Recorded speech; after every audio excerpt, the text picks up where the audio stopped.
Hey, what's up, y'all? This is poet and educator Tim Staley. Here is my retelling of Siddhartha Chapter 1.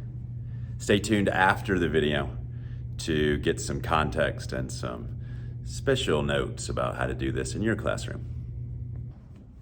So y'all, welcome. Today we'll be doing Chapter 1 of Siddhartha. And I thought I knew everything about this book. You know, I've been teaching it for a decade. But yet, just this year, something new occurred to me. I was trying to think how many days I had to tell you this story, and I had about 12 days. And then I asked myself, well, how many chapters are there? And I realized there's 12 chapters. And I was like, wait, there's also 12 months in the year. And then I started thinking about how this book is a Bildungsroman, or a coming-of-age story. It starts with our main character being exactly your age, and then going all the way through life. It's the same way that sometimes seasons are related to stages of life. This book starts in the green bud of life, when he's still just like a boy about to become a man. And as he goes older, he'll go through all the different seasons. And this book will end with him as a very old man, or in the winter of his life. So I just share that because even though this book that I thought I knew everything about is still opening up to me in ways that I hadn't expected. So just a little bit of background on this story. Hermann Hesse, he was a German. He loved his country. He fought in World War I, but he was unhappy with some of the things happening in World War I. He was unhappy with his government. So he stood up for what he believed, and he talked out against his government. And he was kicked out of his country. So we like to throw white people under the bus nowadays. However, here's one that stood up for what he believed, and he paid the price of never being allowed back in his home country again. So he's got my respect for that reason. He moved to Switzerland, never could go back to Germany. He wrote this book between 1919 and 1921. He wrote it over 3 years, and it was published in 1922. Now, this book was set a long time ago, y'all, 625 BC. This is 1,500 years before Jesus Christ. 1,500 years before Jesus Christ, okay? So, whoa, have you ever even thought about something that old? It's not set in our hemisphere. It's set in Nepal. So now we're in the Eastern Hemisphere, the other side of the world. So, 625 BC, Nepal. All right, let's just get started. Here we go, y'all. Chapter 1, Siddhartha. This isn't an exact retelling. This is just me putting it in my own words for y'all. So we start our story with our main character, Siddhartha, hanging out with his very best friend named Govinda. And they're hanging out on the banks of the Ganges River. It's a beautiful sunrise, beautiful morning. The sun's coming up over the mountains. And they're sitting on some steps of the city.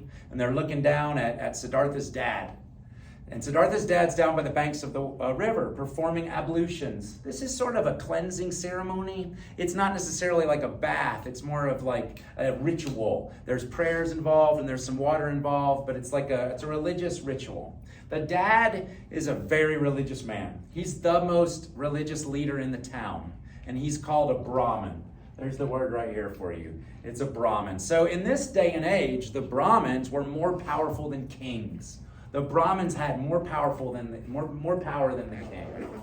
So Siddhartha's dad is like the stud of the town. He has a nice house, he has possessions, he has a wife, he has all the power. He's the most political in charge leader, and he's the most religious in charge leader of the town. So just a really big deal. So Govinda, Siddhartha's best buddy, and by the way, they're your age. Govinda and Siddhartha are right at your age, all right? Govinda's looking at Siddhartha's dad. And he's like, man, your dad, he just looks so peaceful and calm by the river. You know, one day you're going to be like him. One day, Siddhartha, dang, man, you're going to be a great dude one day. You're so good at everything. One day you might even be a god. And Siddhartha's like, yeah. Siddhartha's like, I don't know, man. And Siddhartha says, you know, my dad's 70 years old, and he still hasn't achieved what he's been looking for. My dad's 70 years old, and he still hasn't achieved enlightenment. Hasn't achieved nirvana. And Siddhartha just starts to think, it's like, man, I just don't know if this path we're on is gonna lead to the thing we want, because look at my dad. You know, he hasn't achieved this thing. Because as you might imagine, Siddhartha's dad wants Siddhartha to be just like him. Maybe some of y'all's parents have encouraged you as your job path to do what they did. I know my dad did. And so Siddhartha is just like looking at his dad going, man, I don't know if I want to be a Brahmin like my dad when I grow up. But everybody had always thought that's what he was going to do. They thought Siddhartha was going to do that because Siddhartha has been very good at religious stuff. Siddhartha has memorized all the prayers. Siddhartha will meditate harder than anybody. Siddhartha can read this language. Some say that the texts that he's reading are written in a language pre-Sanskrit. And Siddhartha's memorized this stuff. Siddhartha's the type of teenager that can hang out with the elders in the town and just talk eye to eye with them. I don't know, maybe y'all are like that. He's not oh, I'm a little kid, I don't understand what you're saying. No, Siddhartha's just he can talk the talk with these Brahmins. So when Siddhartha hangs out with his dad and his dad's religious buddies, he's right up there with them, right on their level. And so everybody in the town, including his dad, just assumed that of course Siddhartha's going to become a Brahmin just like me. It's almost like everybody knew. He didn't even get a choice in it. They just all knew exactly what he was going to do. And Siddhartha starts to think that he's like a vessel, like a cup. He feels like he's a cup, that all the best knowledge has been poured into him, all the knowledge from his dad has been poured into him, and yet he's just not full. Something's missing. And he's starting to have second guesses about this path that he's been on his whole life. Now, everybody in town just loves Siddhartha. Siddhartha, you might be like, I already don't like this guy. He sounds like he's kind of conceited. No, man. He doesn't walk with his head all up like this. Siddhartha does have a very confident walk, but he's got a friendliness to him. He's very sweet with people. People do not think he's fake or conceited. He just has a really nice way about him, very lovable. And so he's just got lots of friends. Now, Govinda is his best friend, and nobody loves him more than Govinda. Now, they've been best friends since they were born, y'all. They got born in 2 rooms pretty close to each other, and they've been buddies all through their entire life. However, they're not equal friends. I don't know if you've had friends like this, I don't know if you've had a friendship where one friend is kind of a little bit cooler, a little bit more social cloud than you do, and one friend sort of is making all the decisions, and then the other friend's like a follower. Govinda's yo, Siddhartha, what do you want to do? And Siddhartha's what do you want to do? And he's I don't care, you just choose. He's that kind of friend, he's happy to do anything. Govinda has never taken a step in his life that Siddhartha hadn't already taken. Whatever Siddhartha does, Govinda does it. So Govinda loves his best friend. I mean, there might be a little bit of bromance in there. They're inseparable. But Siddhartha's always known, man, this guy Govinda, he's a little up my butt. He never does anything for himself. Siddhartha does realize that. Now, the dad, as I'm going back to the dad for a second, this Brahmin, look, the dad thinks everything of the son. The dad's so proud of the son. The dad has always been pleased with the son. And Siddhartha's never done a ton wrong. He's never stole. He's never cheated. He comes to church on time. He's done all the prayers. He's memorized all the stuff he's supposed to. In other words, he's it's hard to even believe, but he's a nearly perfect kid, okay? Siddhartha's mama, she loves him. She couldn't be more happy. Siddhartha be cleaning his room without being asked. Siddhartha's here, Mom, let me wash your dish for you. I mean, he's that kind of kid. He's just really, really good. Perfect manners. The mama loves him. The best friend loves him. The daddy loves him. All his teachers love him. He's just, oh my gosh. Now, you may wonder, what about the girls in town? Does he have a girlfriend? No. Him and Govinda don't have girlfriends. They're too busy working with all this religious stuff to be messing with girls. However, all the girls, when he walks by, they're I hope he chooses me to be his wife. They would love to be his wife, because ultimately he's in line to be the most powerful dude in town, right? Like his dad. So they're watching the father bathe, and Siddhartha's starting to have all these thoughts about how he's got this empty cup that's not being filled up. So then Govinda's hey man, it's time to meditate. We got to go do our meditation. So they go into the woods, and they find this banyan tree, and they set up about 20 paces apart. And then they get into that position y'all might have seen in TV or something. It's the type of position where the legs are crossed in that unique way, where you kind of fold the one leg over the other, and they got their hands like this. And I just want to point out, this is not the type of meditation we've done in this class. We've done what's called mindfulness meditation. What they're doing is called transcendental meditation. The goal of their meditation is to get in a trance and literally stop thoughts. So they start getting into that position, and they start saying their mantra. Now, this mantra is the word of all words. It's the perfect syllable, the word of all words. You probably heard it. They go, Om, Om. And they sit there and repeat that, y'all. And I've never tried this. I'm not trained in this type of meditation. I don't know what it's like, but it's very trance-like. You get into like another plane, another dimension. And nobody can really do it as good as Siddhartha. He's really good at it, okay? So they're sitting there going om. And one of the things they're thinking about as they meditate is this little simile I want to show you over here. This is one of the ideas from chapter 1. And it's a simile because Hermann Hesse started as a poet. So the om is a bow. And when you repeat this word of words, this mantra over and over again, you shoot out your soul like the arrow. You shoot out your soul. Where's the arrow going? It's going to Brahman. It's going to this to be this religious leader of Brahman. So they're sitting there doing that. They're flinging out their soul toward their goal, and they meditate 1, 2, 3 hours under this tree, and then Govinda kind of wakes up out of it and stands up, and he's like, "Hey, Siddhartha, we've been out here a couple hours. It's time to get to church. Your dad's about to do his sermon, and we should go over there to that church now. It's about time." And Siddhartha's like, "No, I think I'm going to stick around here for a little bit more."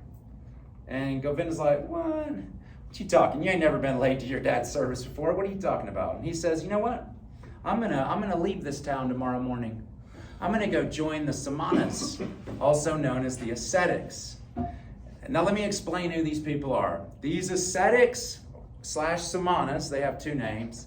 They're also trying to get enlightenment. They're also trying to seek nirvana, just like the Brahmins. However, they're going at it in a completely different way. These guys are trying to torture themselves into it. They're trying to give up all the pleasures of life, give up anything good about life in order to get some spiritual clarity. For example, they have no clothes, they have no possessions, they beg for food, they live on a grain of rice a day. The way they're described in the book, lean jackals of men. I think the closest thing we have to a jackal here would be like a coyote. So we could say, like, the way that this group of men, these Samanas are described, lean coyotes of men. Y'all, their ribs are all sticking out. They have a beard, they got dreads, they be stinking, they sleep on the floor, they sleep in the dirt. They don't have a floor. They gave up homes, they gave up possessions, they gave up money, and they give up all these things. Well, think about this. You ever heard of someone taking a vow of silence to get closer to God? Well, these people have taken like a vow to give up everything. They definitely don't have sex, they definitely don't eat fancy things, they don't drink wine, they don't do any of this stuff. And so they're really like odd looking. They got a slightly crazy look in their eye. They carry these weird staffs, and they just look like really creepy. Okay, they're like very scary looking people in a way, because they're just so different than any of the people in the city. So Siddhartha is kind of wild that he's telling his best friend, like, you know what? Tomorrow morning I'm leaving all this. I'm leaving my parents' house, and I'm going to go with the Samanas, this group of weirdos hanging out in the forest here. And Govinda's like, "Oh, you jest, Siddhartha, you gotta be kidding me. There's no way you're gonna do that." He's like, "Oh no, like I'm really doing that." And Govinda says, "Well, your dad's not gonna let you. Certainly your dad, there's no way. After everything you've been training for, after you've been a protege for your dad and you are gonna be exactly like him, there's no way he's gonna let you go. You can't just leave town. What are you, crazy?" And he's like, no, I think my dad is gonna let me go. And Govinda's like, "Be funny to see this. Good luck, man. Good luck, bro." So that night, Siddhartha goes home, and he goes into his living room. And in his living room, there's a window. There's a window in the living room. And Siddhartha he knows he's got a long night ahead of him. And he sets up, he stands in the living room with his feet shoulders width apart.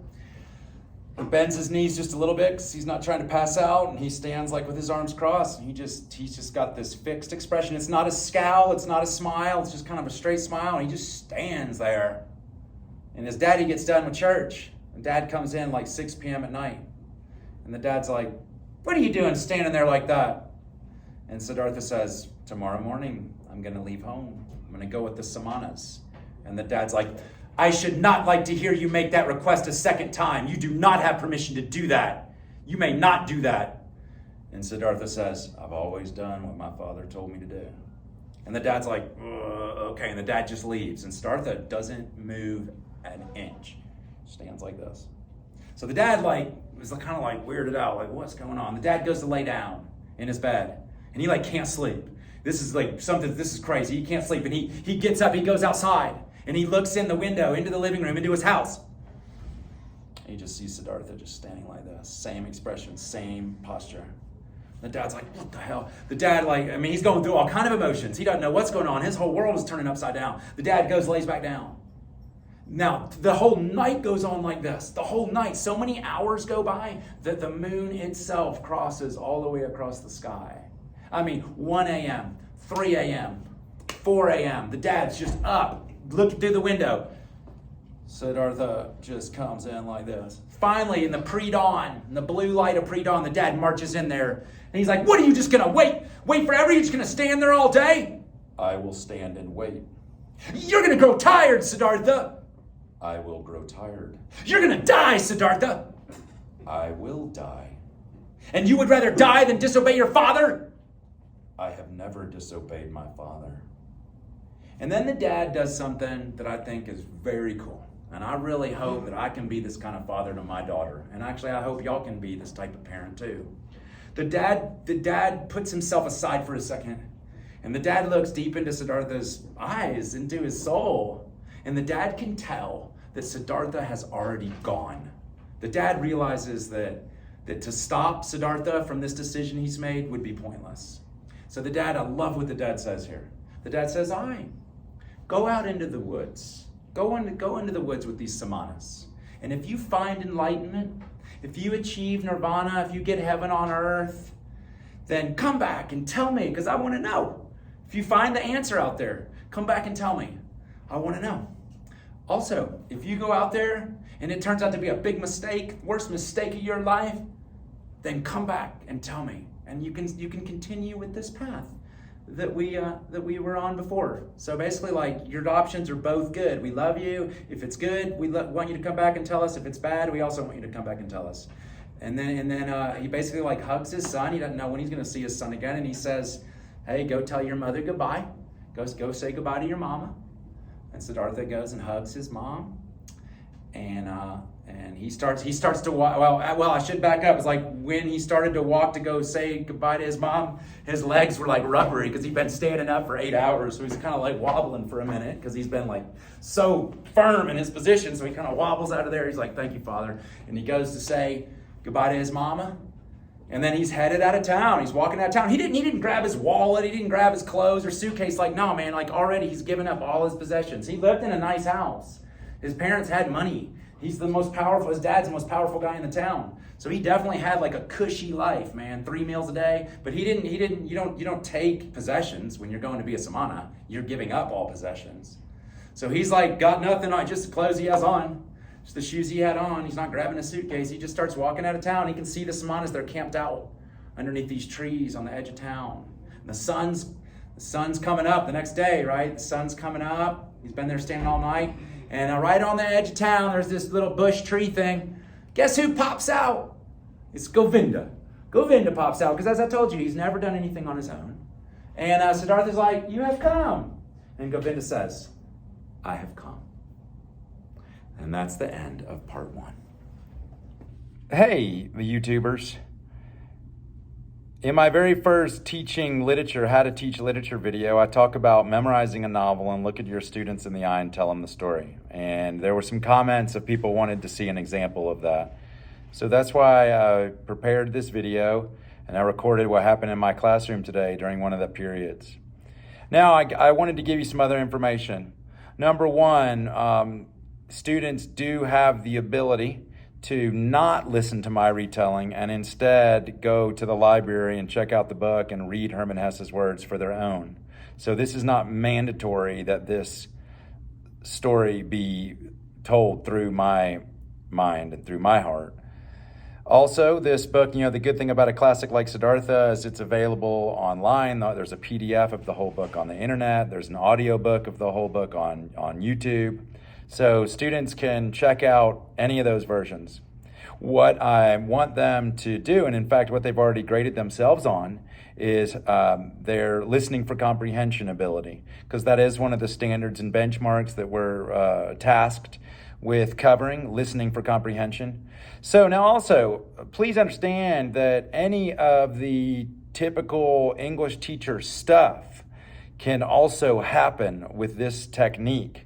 For example, you could ask them to write, and in fact, after chapter 1, I often ask them to write about what would be like if they were to tell their parents they were leaving to go off with some ascetics and live in the woods, how their parents would react. And I have them reflect in a kind of a creative writing way of what it would be like if they told their parents the same thing that our character Siddhartha did. Now, I also make it very clear, I did not memorize that novel word for word. That was not my intention. This isn't like a play. I wanted to memorize the novel and tell it to them. Why am I doing this? Well, in case you haven't seen my first teaching literature video where I kind of explain, like, look, our students at our school, they're not really into reading.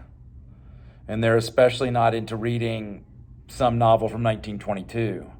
They're just not going to do it. Sure, I can assign it, but it's just not going to happen. And I can put grades on it, and we can have 60, 70% of the kids failing. And I can have assignments about it as I used to. And I used to do the assignments in very traditional ways. I used to, hey, read chapter 1 for homework. Hey, silent reading. Hey, I'm going to read you chapter 2. None of that stuff was effective for my students. I'm very upfront about this. My techniques are something that I have developed for my students. I've worked in southern New Mexico with students that are impoverished, with mostly students of color, with mostly students who English is not their first language. That's my student body. So like, if this isn't your students, then none of this stuff's going to work for you. So my deal is, like, I'm not just teaching to the 25% of my students who might actually read a book that I assign. That's not my goal. See, my goal is to reach 100% of my students. So that's why I've developed these strategies that I share with you today. Now, you might wonder, like, man, how did you memorize a whole book? Look, after you teach a novel that you love year after year after year, it's in you. It is in you. And I believe that the quickest way to drop a class's attention in South Central New Mexico is to be like, okay, class, open your books. Now, look what's happening with my eyes. They're not on you anymore. They're on the book. And so, man, guess what? We're competing with all kind of things. There's these crazy things called cellular devices. So, sure, you can take them away. Take away your cellular devices. Actually, some teachers have gotten in trouble from taking away cellular devices because parents complained. So, hey, depending on your district, depending on where you teach, you might be up against all kind of different scenarios and different challenges. But I've found a way that kind of works. And also, did I already mention, like, no one is forced to get the story in this way. Students always have the option to read Hermann Hesse's words as he wrote it, which are pretty good. I really appreciate the Hilda Rosner translation. I've studied several different translations, well, at least two others. The Hilda Rosner is just so much more poetic than the other translations. And her translation is not the one that's the audiobook on YouTube. This is a classic novel. It tells you everything you want to know about the human condition. It's not the story of the Buddha as I thought it was the first time I read it. Yes, the Buddha is a character in this novel, but this is not the story of the Buddha. For that, I'd recommend you watch the PBS documentary called The Buddha. If you want the story of the Buddha, PBS already did it. PBS did it just fine. And also, this is not to replace any of those really academic things that you like to do with novels, such as tests, essays, depth of knowledge questions, essay questions, multiple choice questions, responses. So all that stuff can still happen if that's your jam. What I'm doing is simply getting the story out so that we may have those conversations, so we may have those assignments. And guess what? When the students are listening to me say it, they can engage in any of those assignments that I just listed. Hey, good luck to your teaching. I just wanted to give you an example of what's going on in this classroom, peeps.